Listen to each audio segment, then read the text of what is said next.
The transport vehicle came to its final halt on that autumn day in 1945, somewhere in the heartland of Indiana at a facility the Americans called Camp Blackwater. Through the narrow gaps between the wooden planks that formed the walls of their mobile prison, Ingrid could hear voices speaking in that sharp, clipped language she had come to associate with their captors. Her eye pressed against a crack in the wood. She surveyed what lay beyond. The compound stretched out beneath a pale September sky, guard towers rising at intervals along the perimeter, though something about the scene struck her as peculiar. The fencing seemed almost ornamental rather than threatening, and the buildings possessed a cleanliness and order that contradicted everything she had been told to expect. In the fetid darkness of the truck's interior, she turned to her companions and spoke in hushed tones, her voice carrying the weight of authority that came from years spent directing field hospitals, from witnessing war's capacity for cruelty in all its forms. She instructed them to reveal nothing, to anticipate nothing, to understand that their breaking would come gradually through seemingly innocent questions and small acts of apparent kindness that cost their captors nothing. Gret, whose youth showed in every feature despite the matted blonde hair plastered to her scalp, clutched a small family portrait against her chest. She had managed to conceal this precious photograph through 4 different internment facilities, and now her fingers trembled as she pushed it deeper into the lining of her tattered coat. Her whispered question about the inevitable searches hung in the air between them. Ingrid's response was simple and certain, confirmation that searches would come as they always did. The third woman among them, Anna, maintained her silence. At an age approaching 40, she had already survived the horror of Stalingrad, the desperate retreat through Polish territory, and 2 separate Soviet facilities before the Americans had assumed custody of their transport. Her eyes held that peculiar emptiness that comes to those who have learned to expect nothing beyond the immediate necessities of survival, the next meal, the next sunrise. She remained perfectly motionless as boots crunched on gravel outside their wooden prison, as male voices issued commands in that foreign tongue that meant both everything and nothing to women who could not understand the words. When those truck doors finally swung open with their metallic shriek, autumn sunlight flooded into the cramped space where the 3 women huddled. Ingrid found herself squinting against the sudden brightness, her heart hammering in preparation for what she assumed would follow. The shouting, the rough handling, the casual violence that marked the beginning of every new period of captivity. Instead, what she encountered was the face of a young American soldier whose expression held something she had not seen directed toward a German in 3 long years. It was simple professional courtesy, nothing more, but nothing less either. A second figure stepped forward, this one wearing an officer's uniform, the insignia on her collar identifying her as Captain Mitchell. She spoke to someone behind her, and moments later a civilian approached, his gentle smile seeming almost incongruous in this setting. He introduced himself as Klaus Weber, explaining in German that carried faint traces of Bavaria that he would serve as translator. Captain Mitchell wished them to understand, he conveyed, that they were now under the protection of the United States Army, that they would receive treatment in accordance with international conventions governing prisoners of war. Ingrid felt her jaw tighten at these words. The Geneva Convention, as though such legalistic phrases held any meaning when victors possessed all the power and vanquished possessed none. She had heard similar assurances before, spoken in different languages by different uniforms. They always began with carefully worded promises and precisely articulated regulations that crumbled the moment observation ceased. But then Captain Mitchell did something that caught Ingrid by surprise. She moved forward and extended her hand to help Gret descend from the truck. When the younger woman recoiled, pressing herself back against the truck's interior wall, the captain simply waited with her hand extended, her expression patient. There was no impatience in her bearing, no sharp command issued, just waiting. The translator conveyed that they would undergo processing first, medical examinations, clean clothing, assignment to quarters. They would have access to mail privileges, medical attention, work assignments that provided modest wages. The captain wanted them to understand that while their status was that of prisoners of war, they would receive treatment with the dignity that international law demanded. The words washed over Ingrid like a familiar poisonous melody. She had heard variations of this speech in 3 different languages by now. The Soviets had been more straightforward in their brutality, but these Americans seemed to derive some satisfaction from elaborate pretense, from kindling hope in their victims before the inevitable disappointment arrived. She descended from the truck with whatever dignity her cramped muscles would permit, refusing the offered assistance. Anna followed in silence, her face betraying nothing. But Gret hesitated at the truck's edge, her eyes widening as she absorbed the scene before them. The camp bore no resemblance to what any of them had anticipated. Clean pathways stretched between well-maintained structures, garden plots lined some buildings, brilliant with late-season vegetables still clinging to life. In the distance, she could observe women, other prisoners presumably, moving freely between buildings, some carrying books, others engaged in animated discussions. And beneath all of this, carried on the September breeze, came a scent that nearly buckled Gret's knees. Real soap, genuine soap, not the harsh lye concoction they had grown accustomed to, but something clean and gentle, something that spoke of hot water and actual bathing facilities. Ingrid murmured that it must be a trick, but even she could not entirely keep the uncertainty from her voice. It had to be some kind of trick. 3 weeks passed before Ingrid found herself standing in the camp's infirmary, her hands steady as she cleaned a gash on the arm of a fellow prisoner who had stumbled during kitchen duty. The familiar rhythm of medical work felt like returning to a half-remembered dream, the careful assessment of injuries, the gentle application of pressure with bandages, the quiet satisfaction that came from healing rather than watching deterioration. Dr. Patterson, who served as the camp's chief medical officer, observed from across the room as Ingrid sutured the wound with practiced efficiency.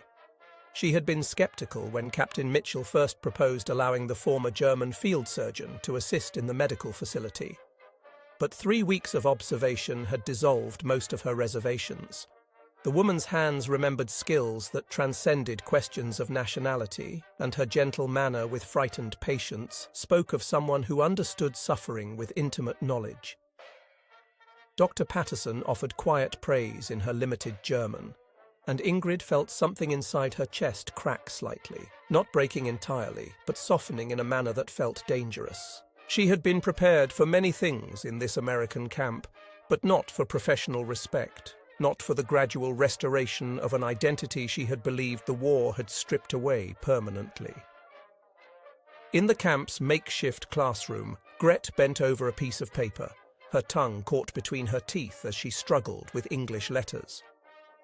The young guard, who had volunteered to teach basic English during his off-duty hours, Tommy, as he insisted they call him, sat patiently beside her, pointing to pictures in a children's book he had brought from town. He spoke slowly, tapping a drawing of a red barn, saying the word farm, mentioning that his family owned one back in Ohio. Gret repeated the word, her accent thick but her determination clear.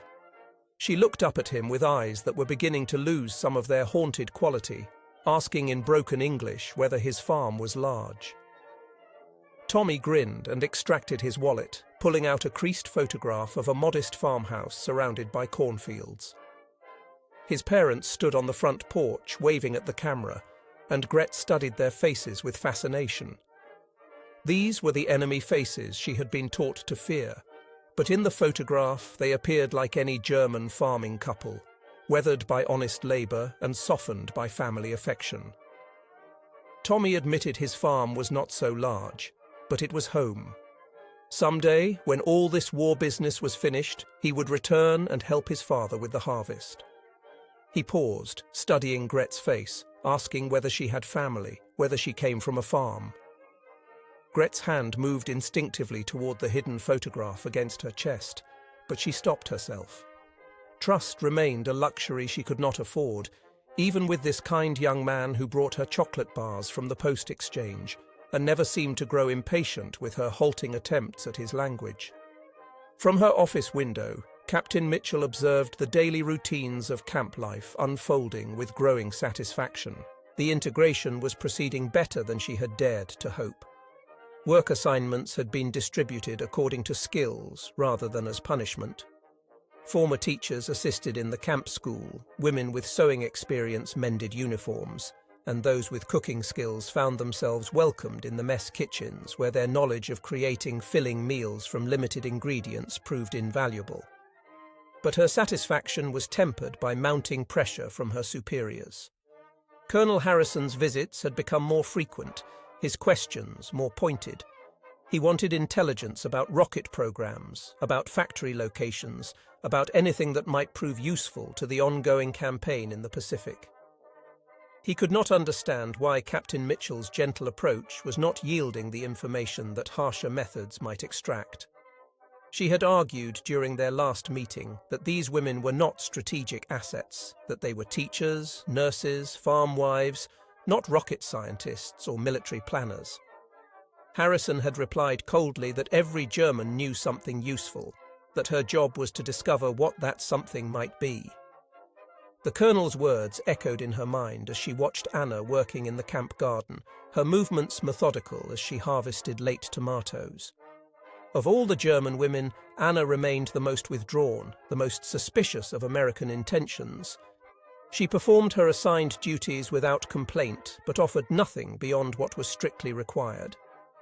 Mitchell sensed that Anna held the key to understanding whether their approach was genuinely working or merely creating a facade of cooperation. In the dining hall that evening, something unprecedented occurred.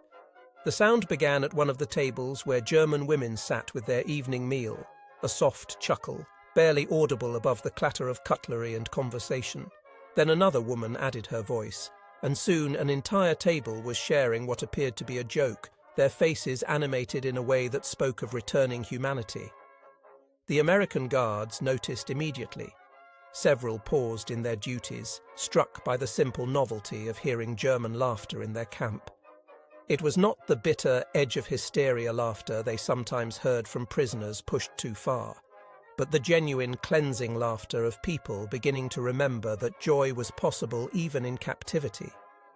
Ingrid sat apart from the group, watching this small miracle with conflicted emotions. Part of her wanted to join them, to surrender to the dangerous comfort of believing that perhaps these Americans truly meant what they said about dignity and protections under international law. But another part of her, the part that had learned to survive by expecting the worst, whispered warnings about the price of deferred hope. The letter arrived on a Tuesday morning in early October, carried in the regular mail delivery that had become one of the camp's most anticipated daily rituals. Ingrid's hands trembled as she recognized her eldest son's careful handwriting on the envelope. Heinrich, who would be 15 now, assuming he had survived the final chaotic months of the war. She had not dared to hope for word from her children, had convinced herself that they were likely dead or scattered beyond finding. Klaus Weber, the translator, sat quietly beside her in the small room designated for mail reading, his presence a gentle reminder that even this most private of moments was subject to scrutiny. But his face held no judgment as Ingrid's tears began to fall, and when she looked up at him with desperate gratitude, he simply nodded and looked away to grant her what privacy he could. Heinrich wrote that he and his younger brother were safe, living with their grandmother in a village outside Munich. The final bombing raids had missed them, and American forces had arrived with food and medical supplies rather than the vengeance everyone had expected. "We have enough to eat," he wrote in the careful script she had taught him years ago. "The Americans ask about you sometimes. They say prisoners are being treated well. I hope this is true, Mama. We pray for you every night." Across the camp, Gret experienced her own small triumph. Tommy had brought her another book, a simple reader about American customs, and for the first time she had read an entire paragraph aloud without stumbling over the unfamiliar words. Her pronunciation remained heavily accented, but the meaning came through clearly, and Tommy's proud grin made something flutter in her chest that she had not felt since before the war began. He told her she was getting really good at this, then paused as if considering something important. He asked what it had been like in Germany before everything went crazy. She looked at him with surprise. In all their weeks of lessons, he had never asked personal questions, never pushed beyond the careful boundaries of vocabulary and grammar. But something in his expression told her this was different, not the probing curiosity of an interrogator, but the genuine interest of someone trying to understand a world that had become his enemy. She began to answer, then stopped, searching for English words adequate to describe the Germany of her childhood. It had been beautiful, she managed to say. Her family had owned a small bakery. Every morning, the smell of bread. She closed her eyes, remembering. People had been happy then, before the changes, before everything transformed. Tommy nodded slowly, his farm boy face serious. His father had always said regular folks were mostly the same everywhere, that it was just the leaders who made the trouble. But even as these small connections formed, darker currents were gathering strength. Colonel Harrison arrived that morning with a larger entourage than usual, military intelligence officers whose cold eyes swept the camp with calculating assessment. Captain Mitchell met them at the gate, her spine straight and her expression carefully neutral. But Ingrid noticed the subtle tension in her shoulders as she escorted the visitors toward the administration building. The change was immediate and unmistakable. Guards who had grown relaxed in their duties suddenly snapped to attention. The easy conversations that had developed between American personnel and German prisoners became stilted, formal. Even Tommy seemed different during that afternoon's English lesson, glancing nervously toward the windows as if expecting to be observed and judged. Anna, working in the camp library where she had been cataloguing damaged books, paused in her task as she heard raised voices from the direction of Captain Mitchell's office. The words were muffled by distance and walls, but the tone was unmistakably confrontational. She set down her pen and listened more carefully, her expression growing troubled as she caught fragments of conversation that seemed to center around results and wasted opportunities and gentle approaches that yielded nothing. That evening, the atmosphere in the dining hall felt different. Conversations were more subdued, and several women kept glancing toward the administration building where lights burned late into the night. Even the guards seemed on edge, their usual casual friendliness replaced by a watchful formality that reminded everyone present that this was, after all, a prison camp. Ingrid sat with her letter from Heinrich, reading it for the fourth time, when she noticed the silence spreading through the hall like ripples on a pond. Following the gaze of other women, she looked up to see Colonel Harrison entering with his escort of intelligence officers. His eyes swept the room with calculating coldness, and when his gaze fell on groups of German women sitting together, his expression hardened with obvious disapproval. Captain Mitchell followed behind him, her face carefully composed, but her hands clenched at her sides. She caught Ingrid's eye for just a moment, and in that brief exchange, Ingrid read something that made her mouth dry, an apology offered in advance for what was about to come. The colonel's voice carried clearly across the dining hall as he spoke to Captain Mitchell, making no attempt to lower his tone. This all looked very cozy, very comfortable, he observed. But comfort was not why these women were here. Tomorrow they would begin a different approach, one that might actually produce some useful intelligence. As the officers filed out, leaving behind a room full of frightened faces and uncertain whispers, Ingrid carefully folded her son's letter and tucked it against her heart. Whatever was coming, she would need every source of strength she could find. The security breach was discovered at dawn on a grey Thursday morning when Sergeant Williams reported that classified documents detailing troop movements in the Pacific Theatre had vanished from the administration building's filing system. Within hours, Camp Blackwater transformed from a place of cautious hope into something that felt sickeningly familiar to every German woman who had learned to recognize the signs of impending catastrophe. The lockdown order came swift and merciless. No more male privileges, no more work assignments outside the barracks, no more English lessons or garden duties, or any of the small freedoms that had begun to feel like stepping stones back to humanity. Guards who had learned to address the women by name suddenly became anonymous faces behind rifles, and the easy conversations that had developed over weeks of careful trust-building evaporated like morning dew under a harsh sun. Ingrid found herself confined to quarters with 15 other women, the clean sheets and comfortable beds suddenly feeling like stage props in a cruel theatre production. Through the barracks window, she could see Captain Mitchell pacing the compound with Colonel Harrison, her shoulders rigid with what looked like barely contained fury. Even at a distance, it was clear that whatever conversation was taking place between them was not going in the captain's favour. Gret whispered from her bunk that she had been right all along, her voice carrying none of the triumph that such words might normally hold. Instead, she sounded hollow, defeated, like someone watching a long-dreaded prediction come true. It had all been a lie, she said. The kindness, the respect, the promises about international conventions, all of it nothing but elaborate deception. The individual interrogations began that afternoon. Women were called out one by one, escorted by armed guards to the administration building where intelligence officers waited with clipboards and cold questions. Those who returned came back shaken, their eyes holding the familiar glaze of people who had been systematically dismantled and found wanting. Anna was among the first to be questioned. She sat across from a major whose nameplate read Kellerman and whose pale eyes seemed to look through her rather than at her. He wanted to know about factories, about weapons production, about any technical knowledge she might possess. When she explained for the third time that she had been a librarian in a small Bavarian town, that her knowledge extended to cataloguing systems and children's literature but not military secrets, his expression grew increasingly hostile. Everyone knew something useful, he insisted, echoing Colonel Harrison's earlier words. The question was whether she was smart enough to share that information voluntarily or whether they needed to explore other methods of encouragement. Ingrid's interrogation came 2 days later. She sat in the same chair, facing the same cold questions about rocket programs and weapons development, explaining with growing desperation that her medical training had nothing to do with military technology.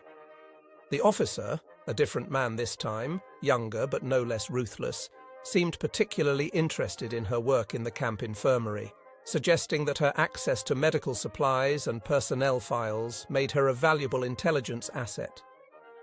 Dr. Patterson trusted her, he observed, leaning back in his chair. She discussed cases with her, shared information about camp operations. Surely someone in her position had overheard useful conversations, observed interesting patterns. The implication hung in the air like poison gas. They wanted her to betray the woman who had treated her as a colleague, who had restored some measure of her professional dignity. They wanted her to repay kindness with treachery, to prove that every stereotype about German duplicity was justified. Meanwhile, Captain Mitchell found herself fighting a different kind of battle in her own office. Colonel Harrison had made his position clear. Either she produced actionable intelligence from her prisoners within the week, or she would face a court-martial for dereliction of duty. The camp would be transferred to more aggressive leadership, and the experimental approach to prisoner treatment would be terminated permanently. She argued again that these women were not strategic assets, that they were civilians who had gotten caught up in something bigger than themselves. Harrison replied that sentiment was a luxury they could not afford. The war in the Pacific was still costing American lives. If these prisoners possessed any information that could save even one of their boys, then extracting that information became a moral imperative. The change in daily routine was swift and comprehensive. The hot meals that had become a symbol of American plenty were replaced with cold rations. The medical supplies that had allowed Ingrid to practice her profession were locked away under guard. The books and writing materials that had given the women hope of maintaining their intellectual lives disappeared overnight. Most devastating of all was the restoration of institutional cruelty in small, everyday interactions. Guards who had learned to say please and thank you reverted to barked orders and contemptuous silence. The clean towels vanished, replaced by rough cloth that abraded skin already made sensitive by weeks of proper care. The scent of soap faded from the barracks, replaced by the familiar institutional smell of disinfectant and despair. Gret sat on her bunk that evening, staring at the blank wall where a small mirror had hung, another casualty of the new security measures. She pulled the hidden family photograph from its hiding place and studied the faces of parents and siblings she might never see again. For a brief, shining moment, she had allowed herself to believe that dignity might be possible even in captivity, that enemies might choose mercy over vengeance. Now that hope felt like the cruelest joke of all.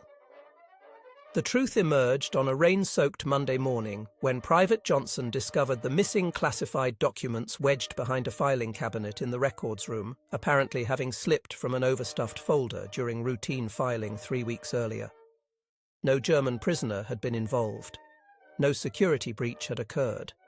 The entire crisis that had transformed Camp Blackwater back into a place of fear and suspicion had been built on nothing more substantial than a clerical error and one young soldier's reluctance to admit he might have misfiled important papers.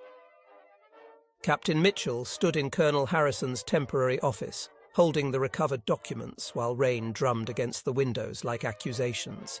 The intelligence officers who had spent days interrogating frightened women over non-existent secrets packed their briefcases with expressions of professional disappointment.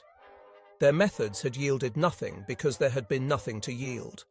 But the damage to the camp's carefully built atmosphere of trust felt irreparable.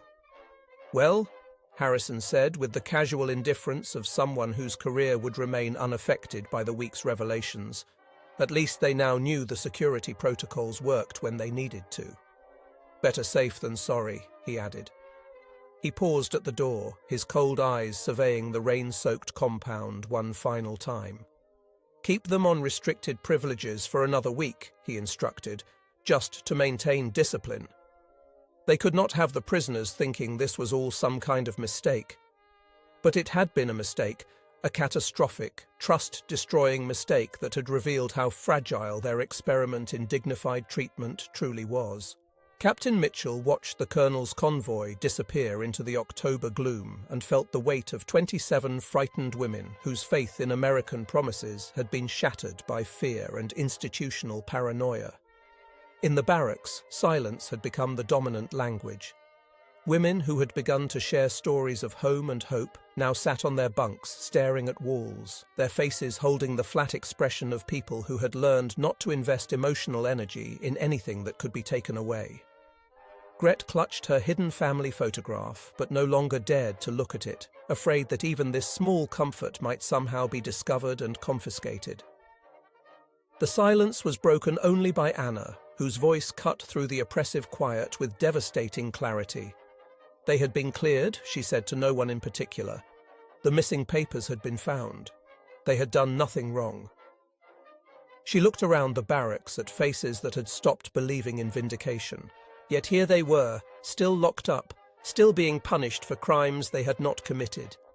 This was what American justice looked like when nobody was watching.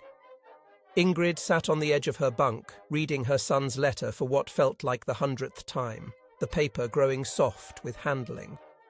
Heinrich's words about Americans bringing food and medical supplies instead of vengeance seemed to mock her current circumstances.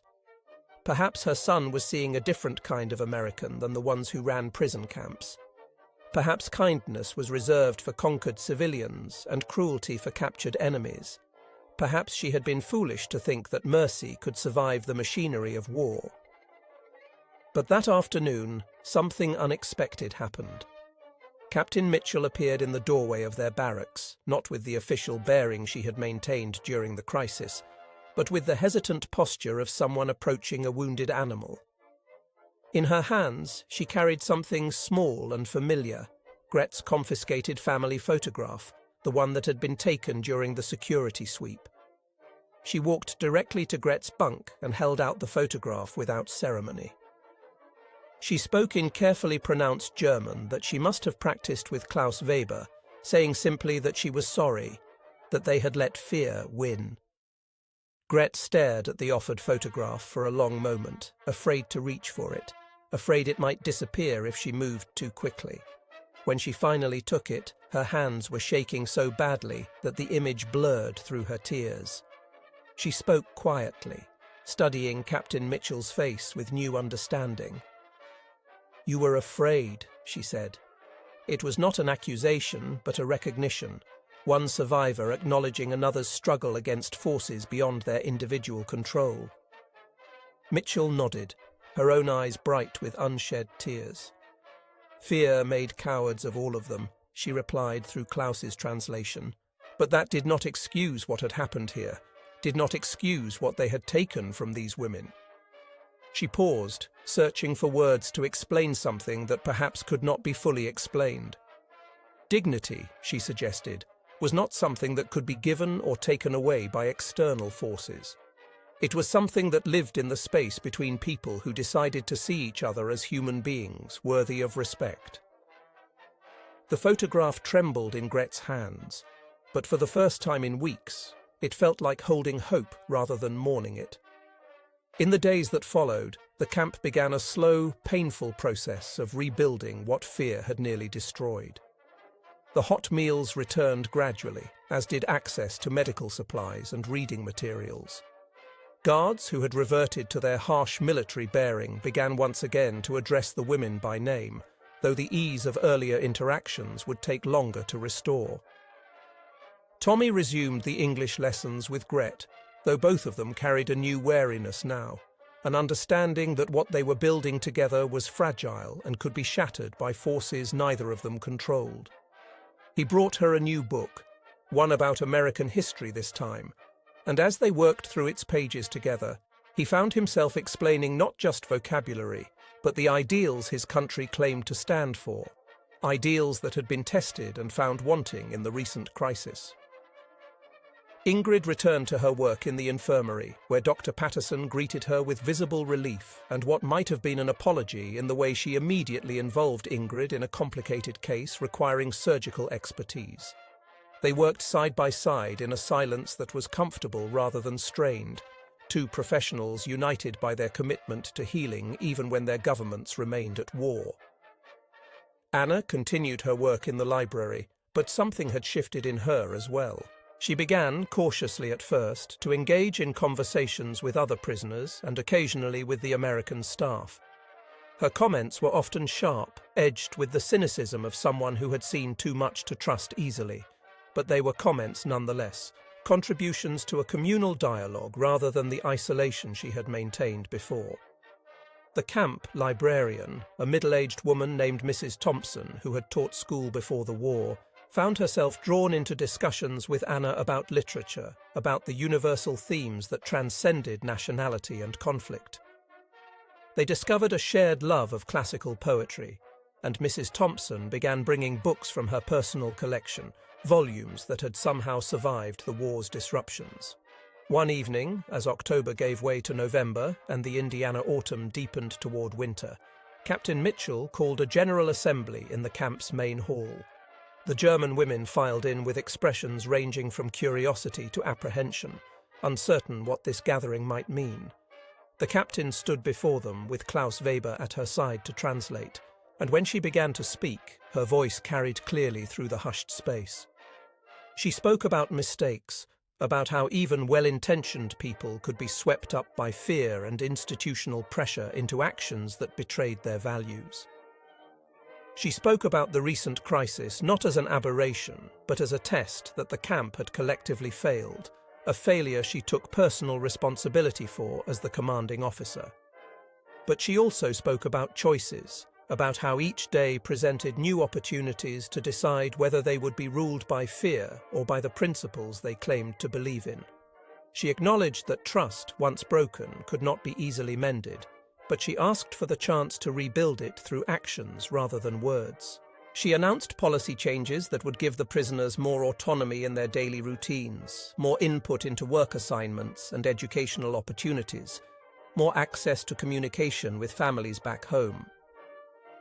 Most significantly, she announced the formation of a prisoner council that would meet regularly with American administrative staff to address concerns and collaborate on solutions to problems that arose in camp life. Ingrid found herself nominated to this council by her fellow prisoners, along with Anna and several other women whose leadership qualities had emerged during their months of captivity. Their first meeting with Captain Mitchell and her senior staff was tense, filled with long silences and careful word choices. But it represented something new, an acknowledgement that even in a prison camp, even between enemies, dialogue was possible.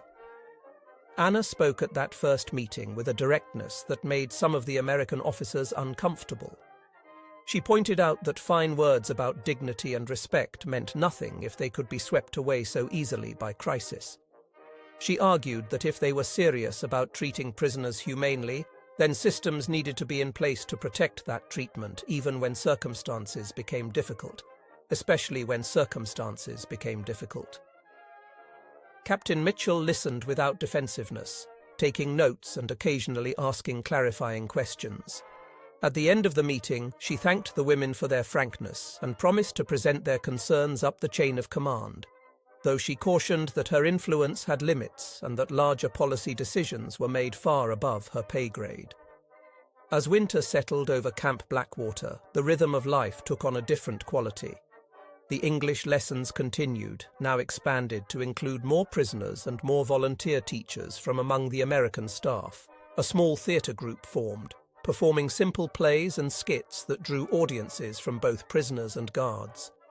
The garden plots were prepared for winter, with plans already being discussed for spring planting. The mail deliveries brought more letters from home, each one a small miracle of connection across vast distances and the artificial boundaries of war. Gret received word that her family's bakery, though damaged by bombing, was being rebuilt with assistance from the American occupation authorities. Her father wrote that he was training her younger brother in the baker's craft, preserving skills and traditions that would need to be passed on to future generations. He asked about her life in the camp, and for the first time she found herself able to write back with something approaching honesty, describing the complicated reality of captivity that included hardship and fear, but also unexpected moments of human connection. Heinrich wrote to Ingrid again, this time including a school essay he had written about reconciliation and reconstruction. His teacher, he explained, was a former soldier who had fought in North Africa and now spoke passionately about building a better future from the ruins of the past.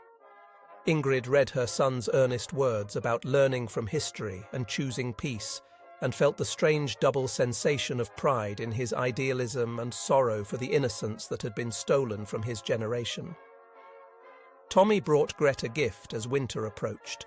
A wool scarf his mother had knitted specifically for her after hearing about the German girl learning English from her son's letters home. The gesture moved Gret to tears, this tangible evidence that somewhere in Ohio, a woman she had never met cared enough about her comfort to spend hours creating something warm and soft. She wore the scarf constantly, even indoors, as though its warmth extended beyond the physical to something deeper and more sustaining. Anna found her own unexpected connection through Mrs. Thompson, the camp librarian. Their discussions of poetry evolved into a kind of literary exchange, with Anna translating German poems into halting English, while Mrs. Thompson shared American poets whose work spoke of landscapes and longings that transcended national boundaries. They discovered that both had lost husbands to the war, though on opposite sides, and this shared grief created a bond that surprised them both with its intensity and sudden intimacy. One snowy December afternoon, as the prisoners gathered for their weekly assembly, Captain Mitchell made an announcement that stunned them all. The camp had been selected to participate in a pilot program for family reunification. Selected prisoners who met certain criteria would be allowed to petition for their children to join them in the United States, with the possibility of eventual permanent resettlement. The criteria were strict, and the approval process would be lengthy, but the mere possibility represented a door opening where all doors had seemed permanently closed. Ingrid found herself in Captain Mitchell's office that evening, working through the paperwork that might allow Heinrich and his brother to join her. The captain explained the process patiently, acknowledging the many bureaucratic hurdles ahead, but encouraging her not to lose hope.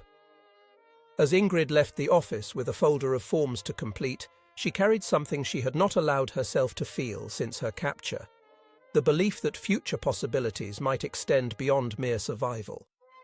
Gret also qualified for the program, and she wrote to her family with shaking hands, trying to explain an opportunity that seemed too miraculous to be real. The response came 6 weeks later, her parents expressing both joy and trepidation about sending their daughter permanently to the land of their former enemies. But they recognized the opportunity represented, the chance for her to build a life in a place that had not been physically devastated by war, and they gave their blessing with the mixture of hope and heartbreak that characterized so many displaced families in that uncertain time. As 1945 drew to a close and a new year approached, Camp Blackwater existed in a state of suspended possibility. The women who inhabited it remained prisoners, their freedom constrained by fences and regulations and the simple fact of their status as defeated enemies. But within those constraints, something fragile and precious had taken root, a community built on the radical notion that even enemies might choose to see each other's humanity, might choose connection over cruelty even when circumstances made cruelty the easier path. On New Year's Eve, an impromptu celebration emerged in the dining hall. Someone had managed to save sugar rations to bake simple cookies. Someone else had organized a program of songs and recitations.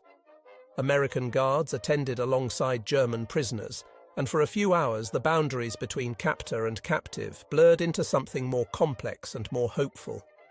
Tommy taught Gret an American New Year's tradition, making wishes at midnight, and she found herself wishing for things that would have seemed impossible just months earlier. A future in which she might practice her English in a classroom rather than a prison camp, a life in which her family photograph could hang on a wall in a home of her own, a world in which the distinctions between American and German mattered less than the shared humanity that united all of them in their fundamental hopes and fears. Ingrid stood apart from the celebration, watching the faces around her transform in the dim light. She thought about the journey that had brought her to this moment, the transport truck arriving in September, the initial assumption that whatever followed would be unendurable, the gradual and painful discovery that hope might survive even the worst that humans could do to each other. She thought about the crisis that had tested and nearly broken the fragile trust they had built, and about the choice to rebuild rather than surrender to cynicism and despair.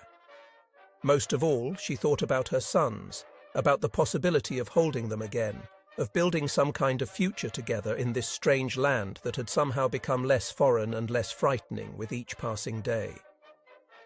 Anna joined her at the window, and for a moment they stood in companionable silence.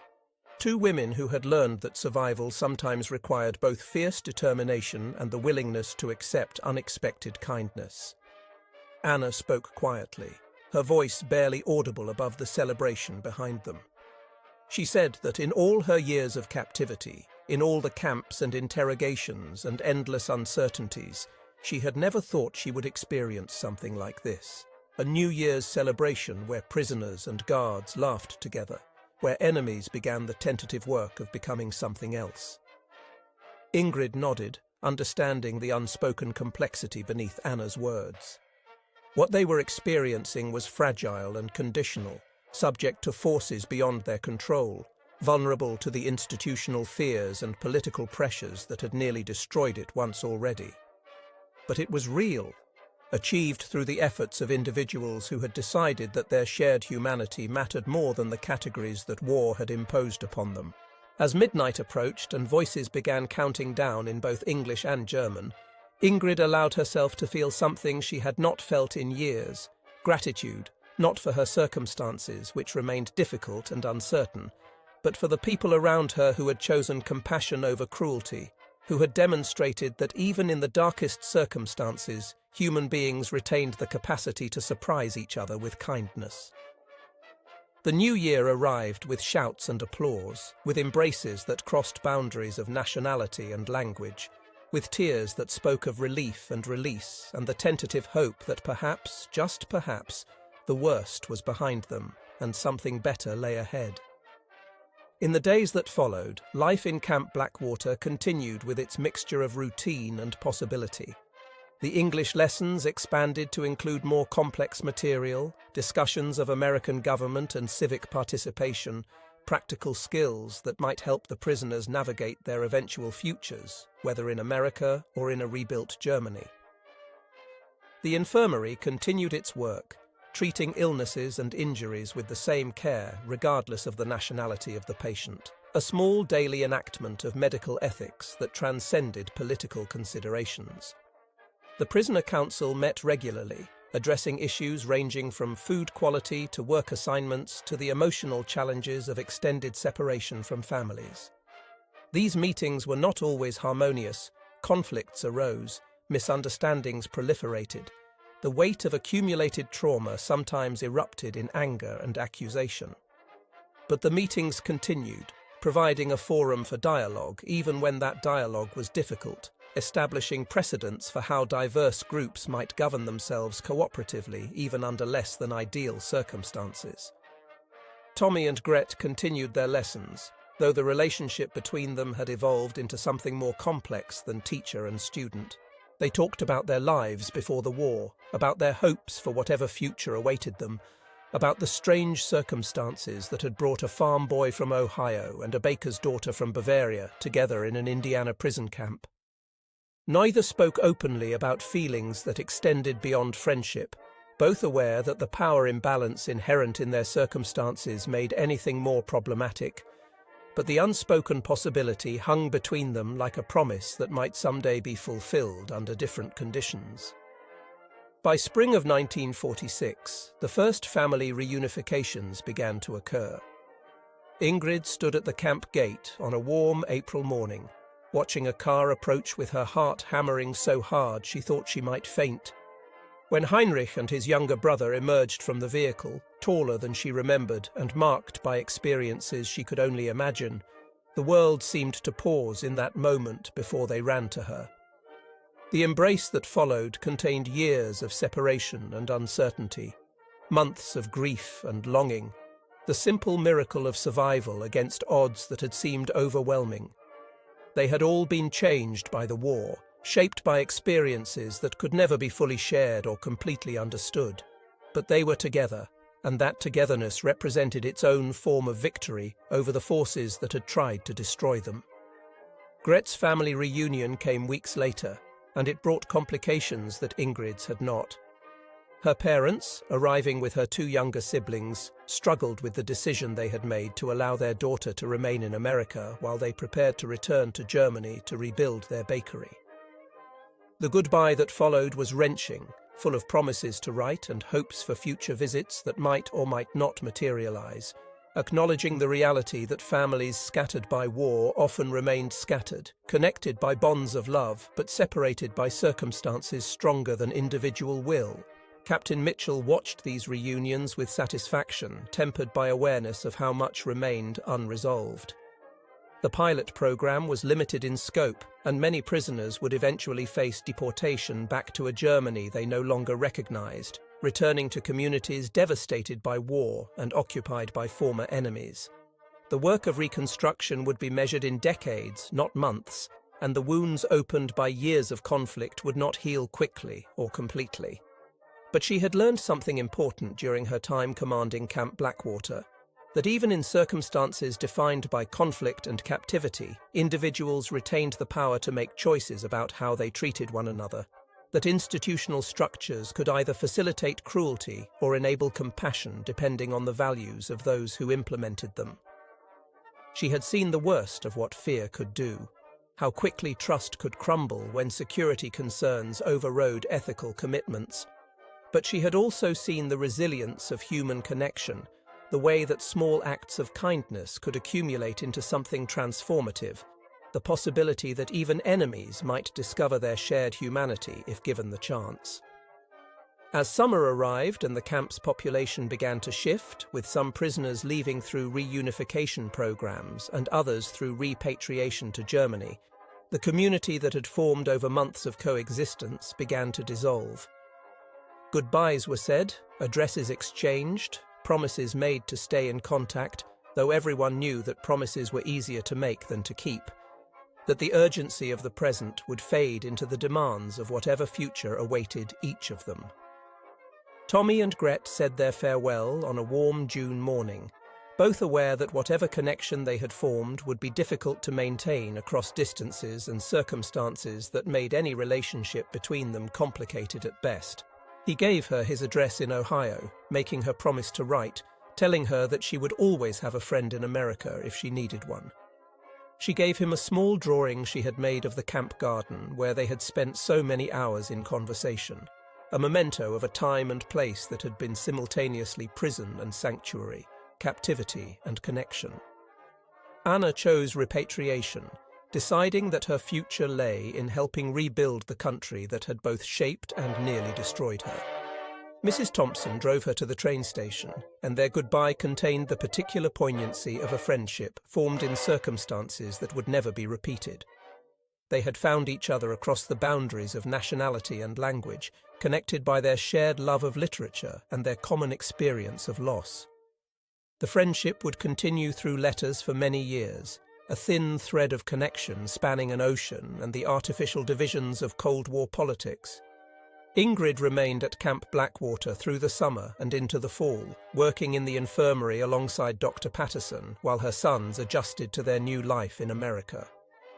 The decision to stay in the country that had been her enemy had not been easy, but it was a decision made possible by the relationships she had formed, by the professional respect she had regained, by the belief that healing and reconstruction were more important than nursing old grievances and perpetuating cycles of revenge.